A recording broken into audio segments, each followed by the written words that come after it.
எந்த மாதிரியான ஒரு மனநிலை இந்தியா கூட்டணிக்கு இருக்கிறது? இந்தியா கூட்டணி ரொம்ப தெளிவாக இருக்குது. இந்தியா கூட்டணி நிச்சயமாக வெற்றி பெறும். வெற்றி பெற்று ஆட்சி அமைக்குங்கிற மாற்று கருத்து எதுவுமே கிடையாது. நீங்கள் சொல்கிற மாதிரி பதட்டமான மனநிலையோ திக் மனநிலையோ இந்தியா கூட்டணிக்கு இல்லை.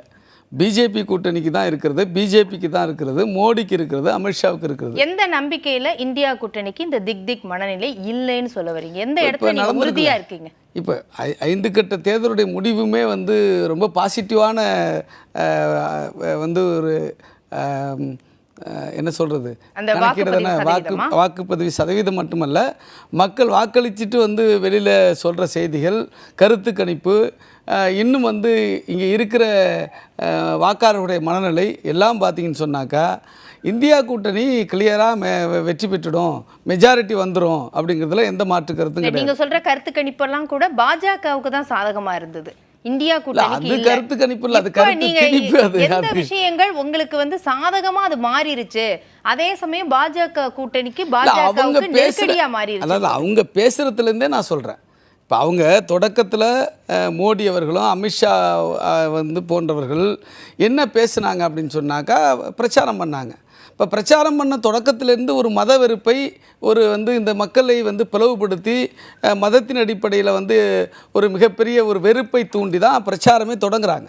என்ன சொல்கிறாங்க, இந்து பெண்களுடைய தாலியெல்லாம் பிடுங்கி முஸ்லீம்கள்கிட்ட கொடுக்க போகுது, காங்கிரஸ் ஆட்சிக்கு வந்துச்சுன்னா, இந்தியா கூட்டணி ஆட்சிக்கு வந்துச்சுன்னு சொன்னாக்கா இந்துக்களுடைய இடஒதுக்கீட்டையெல்லாம் எஸ்சி எஸ்டி ஓபிசி இடஒதுக்கீட்டையெல்லாம் பிடுங்கி முஸ்லீம்களுக்கு இடஒதுக்கீடை கொடுக்க போகிறாங்க. 2 வீடு வச்சுருந்தா ஒரு வீட்டை பிடுங்கி கொடுக்க போகிறாங்க, 2 வண்டி வச்சுருந்தா ஒரு வண்டியை பிடுங்கி கொடுக்க போகிறாங்க.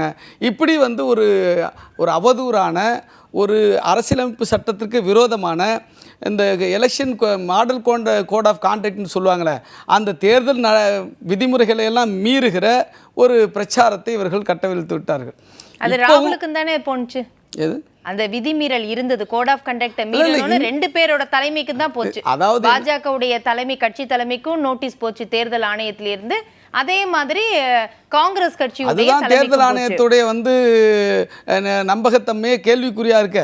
இப்போ அதுதானே ஒரு சிக்கலாக இருக்குது. நீங்கள் ராகுல் காந்திக்கு ஏன் போகுது? மீண்டும் பிஜேபி ஆட்சிக்கு வந்தால் இந்திய அரசியலமைப்பு சட்டத்தை அவர்கள் தூக்கி எறிந்து விடுவார்கள், செல்லாததாக மாற்றி விடுவார்கள். ஏன் என்று கேட்டால் அவர்கள் இந்திய அரசியலமைப்பு சட்டத்தை ஏற்க மறுக்கிறார்கள், அதற்கு விரோதமாகத்தான் ஆட்சி நடத்துகிறார்கள், விரோதமாகத்தான் பேசி கொண்டு வருகிறார்கள்.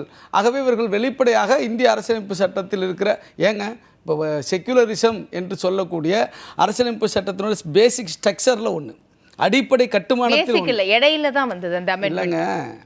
செக்குலரிசம் இடையில வந்தது, இந்திரா காந்தி அவர்களால் கொண்டு வரப்பட்டது. இல்லை, செக்குலரிசம் இந்திரா காந்தியால் கொண்டு வரப்படலை. செக்குலரிசம் என்கிற வார்த்தையை முன்னாடி முகப்பில் வச்சுருக்காங்க, அதுதான் இந்திரா காந்தி வச்சாங்க. இந்த கான்ஸ்டிடியூஷன் செக்குலரிசம் தான். கான்ஸ்டிடியூஷன் மதசார்பற்ற கான்ஸ்டிடியூஷன் தான். அந்த உள்ள கிடக்கு இல்லையா, இது அதாவது ஒரு மதசார்புள்ள அரசுன்னா இது இந்து நாடு அப்படின்னு மாற்றிருக்கணும், இல்லை முஸ்லீம் நாடு, இல்லை பௌத்த நாடு, இல்லை கிடையாதுல்ல. இங்கே எல்லா மதத்திற்கும் சரிசமமான உரிமை உண்டு. இல்லை, இதுதான் மத சார்பின்மை. இது இந்த அரசியலமைப்பு சட்டத்தில் உள்பொதிந்து இருக்கிறது.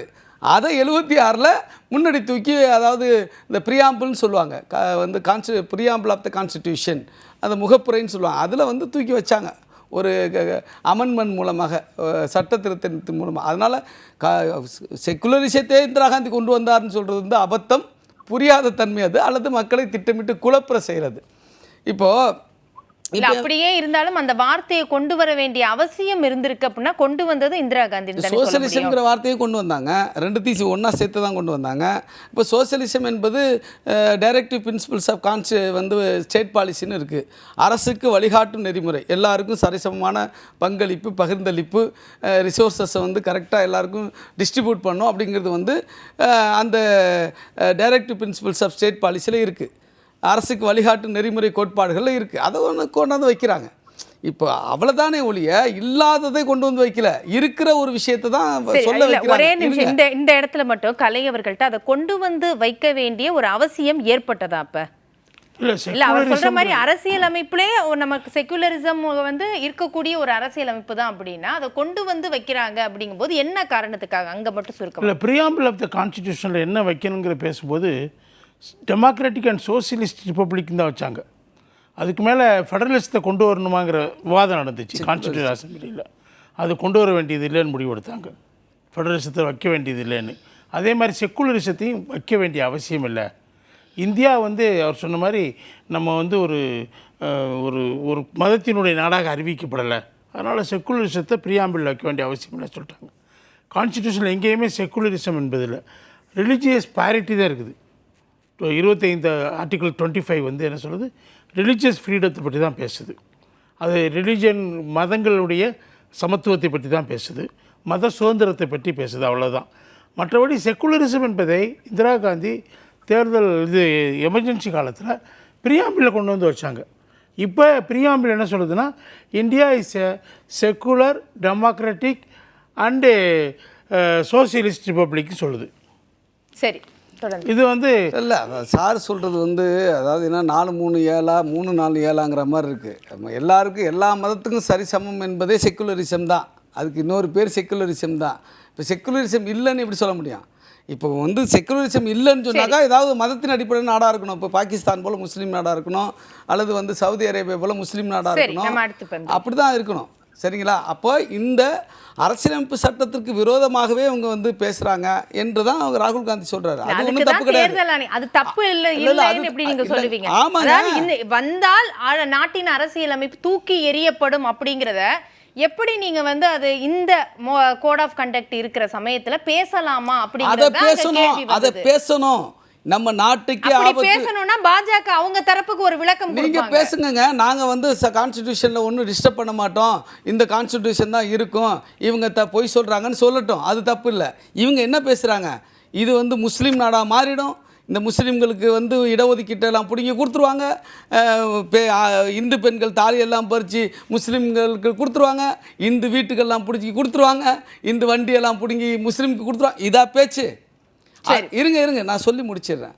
அப்போது இந்த பதட்டம் யாருக்கு இருக்குன்னா, பிஜேபிக்கும் மோடிக்கும் அமித்ஷாவுக்கும் தான் இருக்குது. பதட்டத்தின் உச்சக்கட்டம் குழப்பம் ஆயிடுச்சு. என்ன பதட்டத்தின் உச்சக்கட்டம் என்ன ஆச்சுன்னா, நான் கடவுளினுடைய அவதாரம் சொல்ல ஆரம்பிச்சிட்டார். நான் கடவுளால் அனுப்பப்பட்டவன் அப்படின்னு சொல்ல ஆரம்பிச்சிட்டார். கடவுளால் அனுப்பப்பட்டவன் சொல்கிறது இன்றைக்கி 6ஆம் கட்ட தேர்தல்கிட்ட சொல்லிட்டார். 7ஆம் கட்ட தேர்தல் என்ன சொல்ல போகிறேன்னா, நானே கடவுள், நான் விஷ்ணு ஏற்கனவே 10 அவதாரம் எடுத்துட்டார், நான் 11வது அவதாரம்னு சொல்ல வர்றார். இதெல்லாம் மக்களை குழப்பி மக்களுடைய வழிபாட்டு அந்த நம்பிக்கை, தெய்வ நம்பிக்கை, அந்த பக்தி நம்பிக்கையை பயன்படுத்தி வாக்கு அரசியலுக்கு மாற்றுவதற்கு முயற்சி பண்ண. ஒரு பக்கம் மதத்திற்கு விரோதமாக, சிறுபான்மை மக்களுக்கு விரோதமாக பேசி வெறுப்பை தூண்டி, வெறுப்பு அரசியலை தூண்டி வாக்கு வாங்க பார்க்குறாங்க. அதில் குறிப்பாக ராமர் கோயிலை இடிச்சு போடுவாங்கன்னு சொல்லி ஒரு கதையை சொல்கிறாங்க. கேளுங்க. அதே இன்னொரு பக்கம் அடுத்தடுத்த சுற்றுகள் நம்ம பேசலாம். இன்னொரு பக்கம் மக்களுடைய அந்த தெய்வ நம்பிக்கை, கடவுள் நம்பிக்கையை பயன்படுத்தி வாக்காக்க முயற்சி பண்ணுறாங்க. ஆகவே பதட்டம், அந்த பீதி எல்லாம் பிஜேபிக்கும் மோடிக்கும் தான் இருக்குது.